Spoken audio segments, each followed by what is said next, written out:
It's on the top. On the top? Yeah, right there.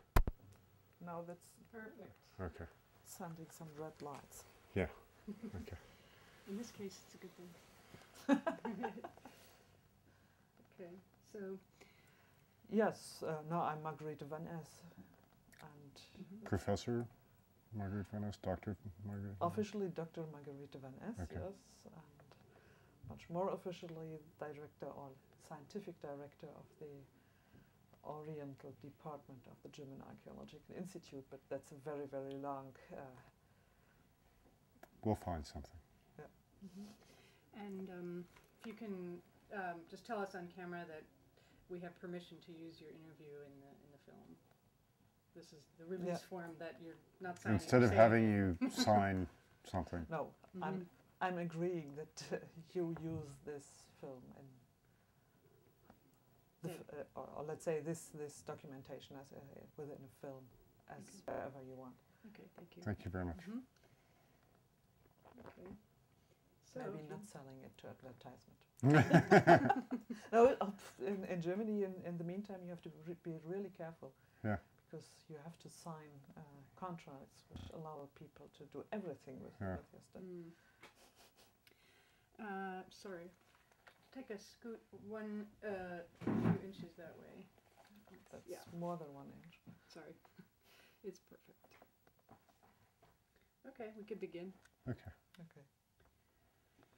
So perhaps you'd like to begin just by telling us a little bit about your background. In other words, you're an archaeologist or whatever you feel you are, where you've worked, what you do, and what your specialty is. Yes, I'm an archaeologist specialized in Near Eastern archaeology. I finished my studies in Berlin University more or less 10 years ago, but practiced quite a lot before in Oriental countries like Iraq, Turkey, Syria, Lebanon. And so I'm traveling to those countries since a very, very long time. Actually, I was grown up in Oriental countries, and I guess that's the reason why I started being interested in those countries and the history of the countries and the archaeology and so on. Let's begin, since it's one of your specialties, in the city of Arak.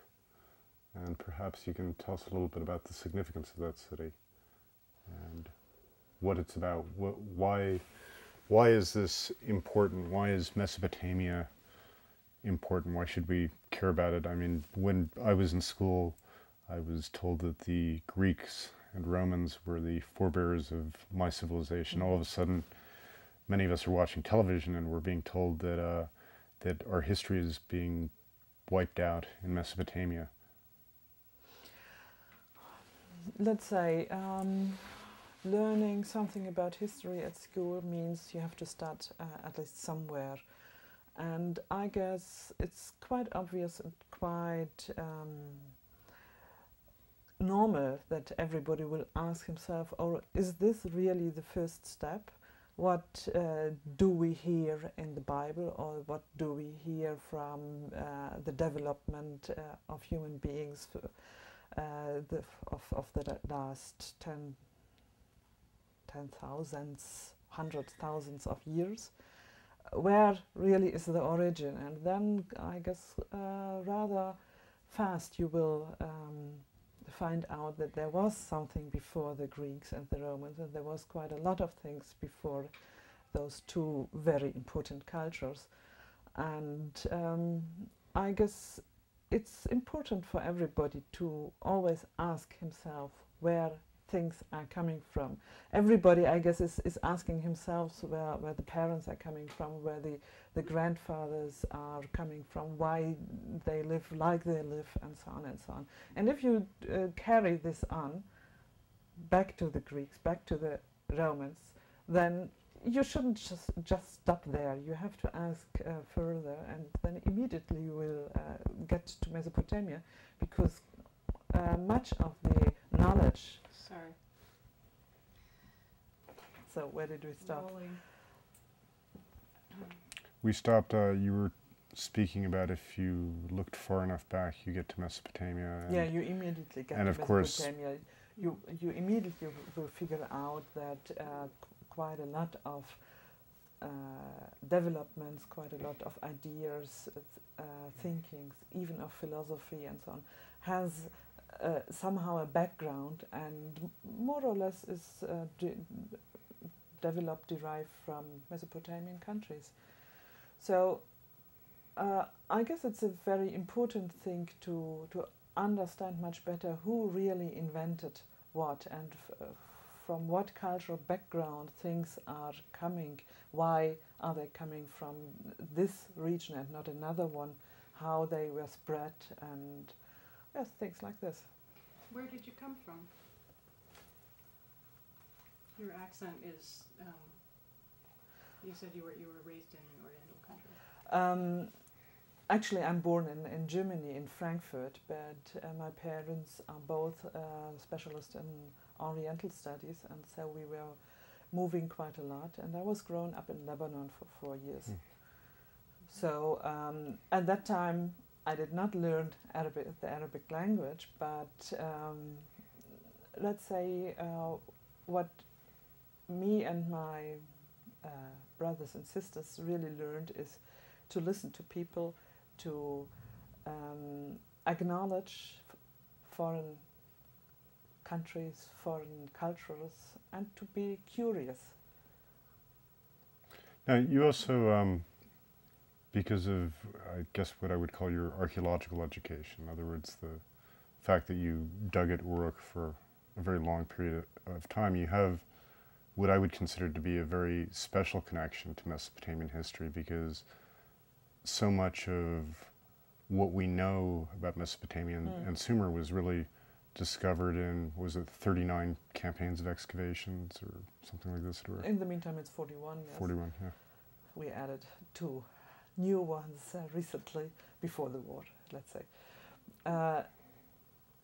Yes, I had the possibility to work at Uruk in a very, very early phase of my studies. So it was in my first year of studies that I was invited to join the mission in Uruk. And that was really something like a turning point of my life, because first of all, I guess the area, this desert-like area around those huge Mesopotamian old cities is something I really like to live in, and I really like to live with the Bedouins there, and I was really astonished about their interest, about their knowledge about these old cultures. It's much more than everybody would expect from an illiterate, or most of the time illiterate persons. And what was really attracting me too was the similarity of the dialect of southern Iraq to the things I had to learn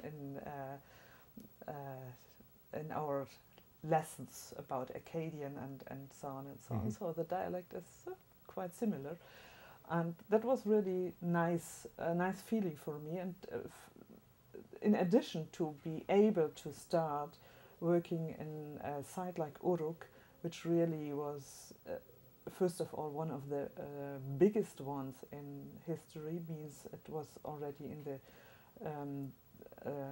end of the 4th, beginning of the 3rd millennium, the biggest city of the ancient world, and you really feel this at the site until today.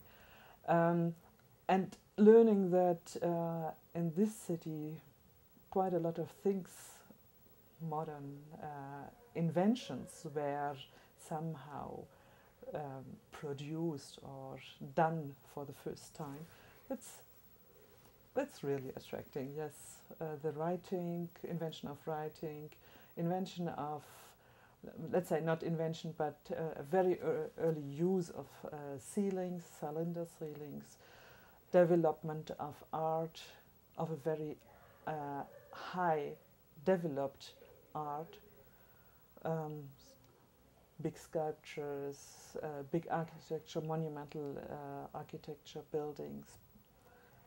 that's really, really amazing what happened there, and to be able to contribute to the excavations there, to the knowledge about this special culture, that was really something what attracted me most. And I tried, let's say, not by every means, but I tried to follow this research there, and fortunately I was able to continue working in Uruk.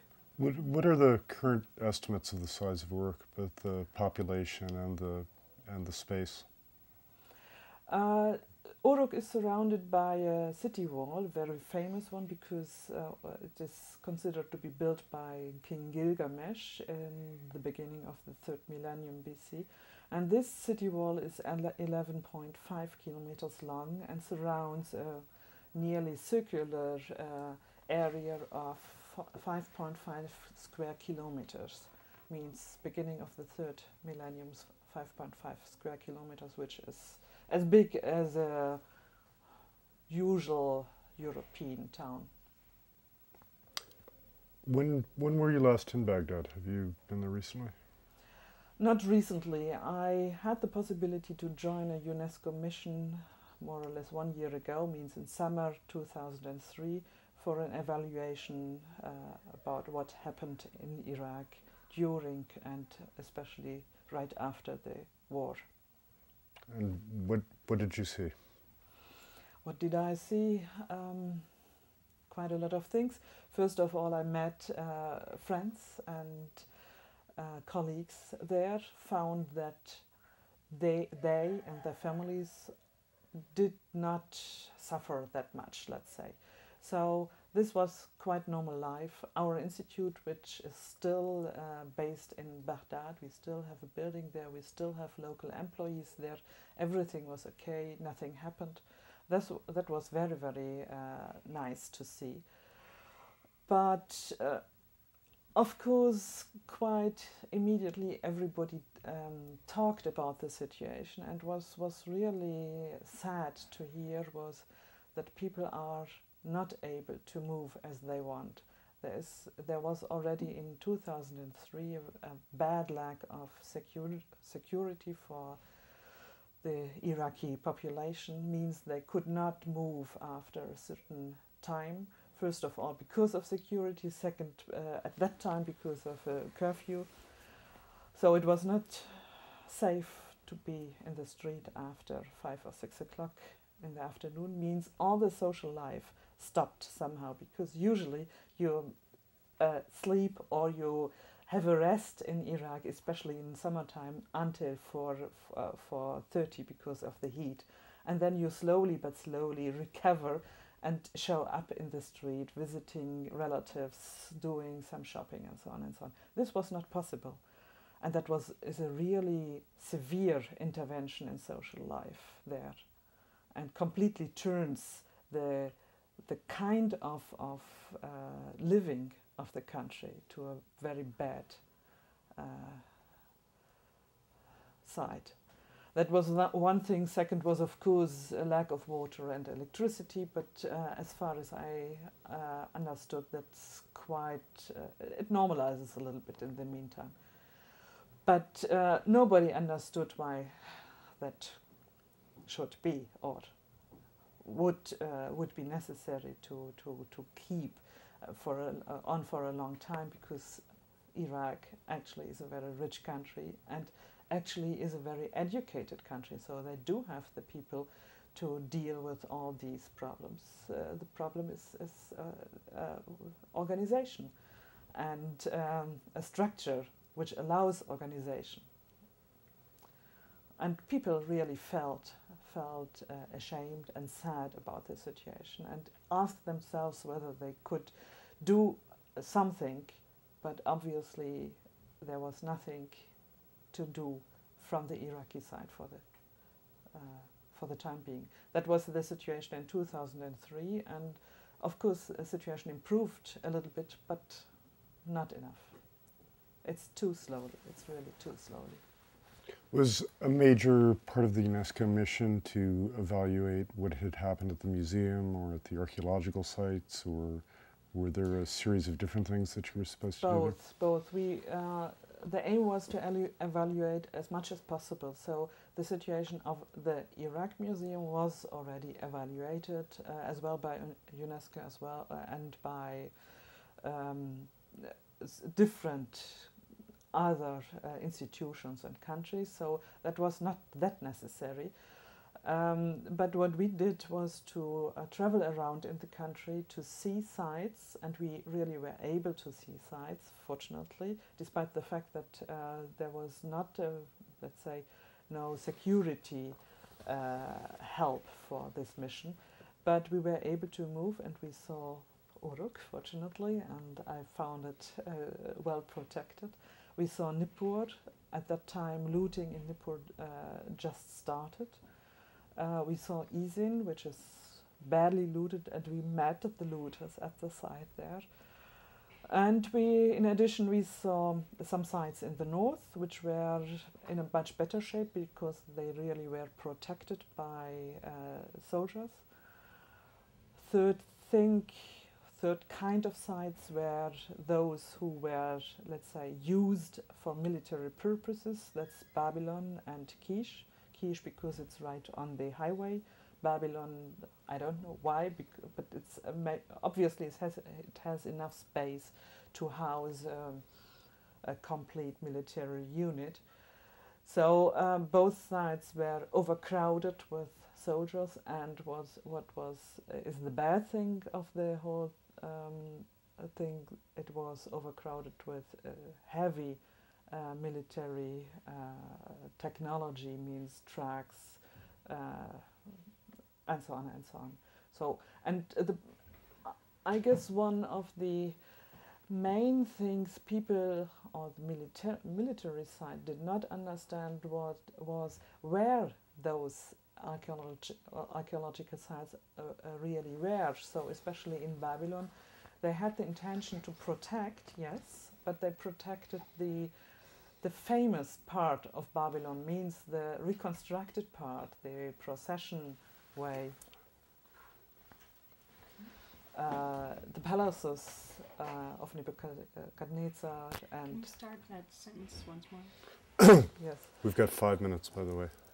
That We just got the signal. Understood, yes. So in Babylon they protected the famous parts of the site, means the famous procession street, the palaces of the Neo-Babylonian kings, and some temples. But what they did not understand is that Babylon is a huge, huge city which was never excavated completely, and that those funny hills around are actually the city. So they were moving around in the city without knowing or without understanding that they are destroying with their heavy trucks and other stuff the site. You said that at Ummah you had met the looters. What are they like? At Izin. Yes. What are they like? Looters. I think people wonder what... They are normal people. They are the normal Bedouin people there. Those who usually or in different periods would work with us as workmen, as friends, as everything. Actually, they were doing a job, and they had not the feeling to do bad things. At that time, let's say, they were more or less considering themselves as supporters of their families. So they had to do something just to get their families feeded, to have an income, and so on and so on. In southern Mesopotamia, one has to know, is a very, very poor area, because there is nearly nothing. There is, despite the fact that we have two big rivers, Euphrates and Tigris, there, the land between the two rivers is more or less dry, so there is no possibility to plant things, at least not to a very large scale. Usually they are living with their sheep, herds of goats and so on and so on. But that's not sufficient to feed families. So they are looking for another job. That's So the motivation is survival. at that time, yeah. In the meantime, I guess things changed a little bit. In the meantime, they are really earning, obviously earning a lot of money and going into the weapon business too. There's a really quick question about when you saw the trucks rolling around. Was there any possibility to do anything to prevent this, or it was just? Yes, of course, the usual UNESCO possibilities means to speak to the people, to talk at a very high level to people, and to write reports. That's what UNESCO is able to do. UNESCO is not an institution or has not the function to actively interfere. They have to be asked to do something. But they are able to write reports, and those reports should be considered by governments, by institutions and so on. Did they have any result? Was there a result? There is a discussion on this, yes, and as far as I understood, people are more or less agreed to move out of Babylon in the meantime. We will see whether this takes place or not. Okay, we got to end there. Mm-hmm. Great. Well, that's. Thank you very much. I'm sorry. You said a lot in